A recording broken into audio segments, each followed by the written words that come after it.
Alors que l'Allemagne a battu un record de nouvelles contaminations, l'Union européenne répond aux critiques sur la lenteur des vaccinations contre le Covid-19 et le manque de doses disponibles dans les États membres.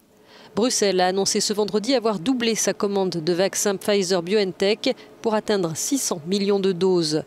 L'autre vaccin autorisé dans l'UE est celui de Moderna et d'autres vont suivre, a assuré la présidente de la Commission, Ursula von der Leyen.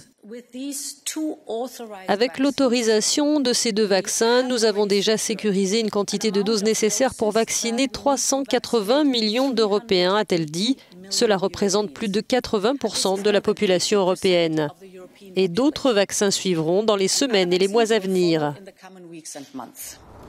La propagation du variant britannique du coronavirus inquiète également. En France, un centre gériatrique près de Rennes a été suspecté d'être un nouveau cluster de cette nouvelle souche. Ce n'était finalement pas le cas. Pour cet expert de l'OMS, les variantes ne changent pas la manière de lutter contre le virus. Il faut toujours appliquer les précautions de base pour éviter la propagation, dit-il.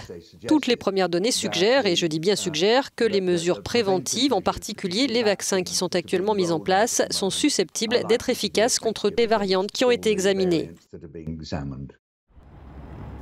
Un sommet de l'UE sur la coordination entre les 27 face à la crise est prévu le 21 janvier par visioconférence. Par ailleurs, l'Agence européenne des médicaments annonce une possible décision sur le vaccin AstraZeneca d'ici fin janvier.